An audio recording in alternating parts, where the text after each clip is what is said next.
Hello everyone, मैं हूं आशिका सिन्हा और स्वागत है आपका स्कूल शिक्षा के इस ऑनलाइन लर्निंग प्लेटफॉर्म पे। पिछली वीडियो में हमने मैथमेटिक्स के डिटेल्ड सिलेबस को यहाँ देखा था और उसके पिछले वीडियो में एग्जाम सिलेबस और डिटेल्ड एग्जाम पैटर्न को। आज की इस वीडियो में हम लोग सीएचएस क्लास 9 2027 के लिए साइंस के सिलेबस को बहुत डिटेल में डिस्कस करने वाले हैं विथ पीवाईक्यूज, यानी 2025 और 2026 के पीवाईक्यूज भी हम लोग यहाँ देखने वाले हैं। आप उसको पॉज करके सॉल्व करने का ट्राई जरूर कर सकते हैं। तो अगर आप चैनल पर न्यू हैं तो चैनल को जरूर से सब्सक्राइब कर लें ताकि आगे आने वाली वीडियो की अपडेट्स आपको मिलती रहे। तो फिर शुरू करते हैं बिना किसी देरी के। तो एक बार क्विक रिविजन ले लेते हैं सीएचएस क्लास 9 का जो आपका एग्जाम पैटर्न है उसको लेकर, ठीक है। तो सबसे पहले बात करें तो आपका स्कूल एंट्रेंस टेस्ट कहा जाता है सीएचएस क्लास 9 के एग्जाम को फॉर सीएचएस में एडमिशन लेने के लिए, ठीक है। फिर आपका दोनों ही लैंग्वेजेस में, हिंदी और इंग्लिश दोनों में ही सवाल आपको देखने को मिलते हैं, ठीक है। शुरू में इंग्लिश का क्वेश्चन, फिर हिंदी का, अभी हम लोग जैसा कि देखेंगे। ऑफलाइन मोड में आपका पेपर होता है, यानी क्वेश्चन पेपर और ओएमआर शीट मिलती है आपको, as per the question answer देना पड़ता है 4 ऑप्शंस में से। फिर आपका 100 क्वेश्चंस होते हैं और हर एक क्वेश्चन 1 मार्क का होता है और यहाँ पे आपको इसके लिए 120 मिनट यानी 2 घंटे का समय मिलता है, ठीक है।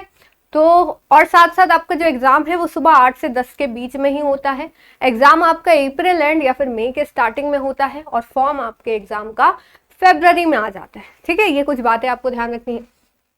कोई भी नेगेटिव मार्किंग यहाँ नहीं होती है, तो ट्राई करिए कि 100 के 100 सवाल जो है आप वहां बनाकर आए। तो 5 सेक्शन है आपके, मैथमेटिक्स है, फिर साइंस है, फिर सोशल साइंस है, फिर इंग्लिश है और फिर क्या है, हिंदी, ठीक है। तो हम लोग मैथमेटिक्स के सिलेबस को देख चुके हैं, अभी हम लोग साइंस के सिलेबस को यहाँ पे देखने वाले, ठीक है। तो यहाँ हमने मैथ्स का सिलेबस देख लिया था, अब साइंस का सिलेबस की बात करते हैं। तो यहाँ जो है एक क्वेश्चन उठता है एनसीईआरटी का। आपको जो है अब एनसीईआरटी ही पढ़नी है, ये 2024 में ही सीएचएस ने आपको बता दिया था, क्योंकि सीएचएस कोई ऑफिशियल सिलेबस रिलीज नहीं करता है। वो सीधा सीधा क्या बोलता है कि भाई पीवाईक्यूज 8 तक सिलेबस आएगा, पीवाईक्यूज से देख। तो 2024 में अचानक से सिलेबस पलट गया कि सीधा आप कहाँ से आ रहे हैं क्वेश्चन, सीधा सीधा एनसीईआरटी से सवाल उठ के आ रहे हैं, ठीक है। अब 2024 में ये पैटर्न चेंज हुआ और 2026 में ये क्वेश्चन उठ रहा था कि एनसीईआरटी से आएगा या न्यू एनसीईआरटी से। इस बार वो क्वेश्चन जो है बिल्कुल क्लियर हो चुका है, क्योंकि न्यू एनसीईआरटी ही आपको पढ़नी है। तो ये सारे आपके न्यू एनसीईआरटी के सिलेबस हैं, विद ओल्ड एनसीईआरटी कुछ कुछ यहाँ पे इंक्लूडेड है। आप देख सकते हैं काफी ओवरलैपिंग चैप्टर्स है, ऐसा नहीं है कि सोशल साइंस की तरह की बिल्कुल ही अलग चैप्टर्स है ओल्ड एनसीईआरटी से, ऐसा नहीं है। इसमें बहुत सारा सेम है, बस कंटेंट कुछ कुछ ऐड किया गया है, इंडियन पर्सपेक्टिव को ज्यादा दिखाया है न्यू एनसीईआरटी में, ठीक है। तो अब आप क्वेश्चन देखोगे तो आपको ओल्ड से भी दिख सकते हैं, तो ये कंफ्यूज नहीं होना है, लेकिन आपका न्यू एनसीईआरटी आपको बहुत अच्छे से पढ़नी पड़ेगी, ठीक है। चल, तो ये आपके पूरे के पूरे क्या है चैप्टर से, electricity, magnetic and heating effect, exploring forces, pressure, wind, storms and cyclones, ठीक है, light, mirrors and lenses, invisible living world beyond our naked eye, health the ultimate treasure, ठीक है। फिर particulate nature of matter, elements, compounds and mixtures, the amazing world of solutes, solvents and solutions, exploring the investigative world of science, keeping time with the skies, how nature works in a harmony, our home earth, a unique life sustaining planet. These are the chapters which you have to study CHS के लिए, ठीक है। चल आगे चलते हैं, अब इसके पीवाईक्यूज पे आते हैं बाबू। ये 2025 का आप पेपर देख सकते हो पूरा का पूरा, ठीक है। चलिए क्वेश्चन पे आते हैं। ये पूरा आपके सवाल है जो हम लोग पूरा पीवाईक्यू ही देखेंगे। ये आपके हिंदी के सवाल हो गए, फिर मैथ्स हो गया, ठीक है। फिर ये आता है आपका आगे साइंस के क्वेश्चन, ठीक है। देखो ये क्वेश्चन है जैसे, विच of the following is not a constituent of petroleum, ठीक है। ओल्ड एनसीईआरटी से कंबशन फ्लेम से सवाल है। एग्जॉस्टेबल नेचुरल रिसोर्सेज आर, समाप्त होने वाले प्राकृतिक संसाधन क्या है। फिर which of the following statement is not true for organic manner, ठीक है।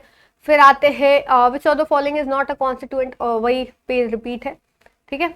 फिर आप देख सकते हैं डिजीज कॉज बाय प्रोटोजोआ, फिर the 2 micro organism which live in symbiotic association, फिर choose the correct statement about the inflammable substance, ये हो गया आपका। Which of the following is considered as the cleanest fuel, ठीक है। The place for conservation of biodiversity, आप pause कर सकते हैं, ठीक है। Reproduction by budding takes place in the list of animals, odd one out आपको बताना है। AIDS can spread from an infected person to another person through, ये आपको बताया जा रहा है। तो ये जो आपका हिंदी और इंग्लिश दोनों में रहता है, आप देख सकते हैं यहाँ पे सवाल, ठीक है। फिर ये आपका क्वेश्चन है, ठीक है। फिर आप पॉज करके इसको ज़रूर पढ़ें, ये आपके लिए बहुत अच्छा होगा ताकि आप सिलेबस को अच्छे तरीके से समझ सकें, ठीक है। चलो, तो ये 80 तक आप देख सकते हैं, यहाँ पे आपके क्या था, सवाल था, ठीक है। 20 क्वेश्चन से 2026 के पेपर पे आते हैं और थोड़े से सवाल देखते हैं। ये आपका 2026 का जो पेपर हुआ है इसी साल, कुछ महीने पहले ही हुआ है, ये आपका पेपर है, ठीक है।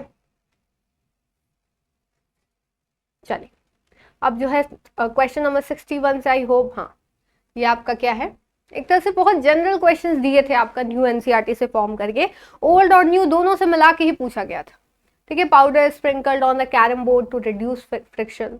फिर आते हैं plastic is rubbed with dry hair, ठीक है। इलेक्ट्रोस्टैटिक फोर्स कैंस होगा। फिर लाइट से सवाल पूछा है, प्लेन मिरर है तो। फिर केमिकल पोल्यूटेंट ऑफ वाटर, ठीक है। फिर यहाँ मेटल्स नॉन मेटल से क्वेश्चन पूछा है, बहुत इजी क्वेश्चन आए थे इस बार, ठीक है। CHS 9th 11th दोनों का ही बहुत ही इजी क्वेश्चन पेपर आया था, तो इस बार आप थोड़ा सोच सकते हो कि इस बार पेपर जो है वो थोड़ा हार्ड होगा, तो आपको थोड़ा जो है वो प्रिपेयर करने की ज़रूरत है, क्योंकि आप देख सकते हो बहुत ही सिंपल क्वेश्चन आए थे। और जब भी ऐसा होता है किसी भी एंट्रेंस एग्जामिनेशन में, चाहे वो स्कूल का हो या कॉलेज का हो या किसी भी लेवल पे हो, तो हमें देखने को मिलता है कि हाँ, बाद में जो अगले साल वाला जो पेपर है वो काफ़ी हार्ड आता है उसके बाद, ठीक है। तो ये हमारा पूरा का पूरा सिलेबस था। अब ये सिलेबस आपको काफ़ी ज़्यादा बड़ा तो लग ही रहा होगा, अगर नहीं भी लग रहा है तो ध्यान रखो 5 सेक्शन पढ़ने, ठीक है, सिर्फ साइंस नहीं पढ़ना। तो अगर आप तैयारी करना चाहते हैं बहुत डिटेल्ड में, तो आप हमारा अभिमन्यु बैच ज्वाइन कर सकते हैं, जिसकी क्लासेस 15 जून से स्टार्ट होने वाली है। और यहाँ पर आपको बहुत सारी चीज़ें मिलेंगी, हिंदी और इंग्लिश दोनों में आपको पढ़ाया जाएगा, तो लैंग्वेज का कोई भी बैरियर नहीं है।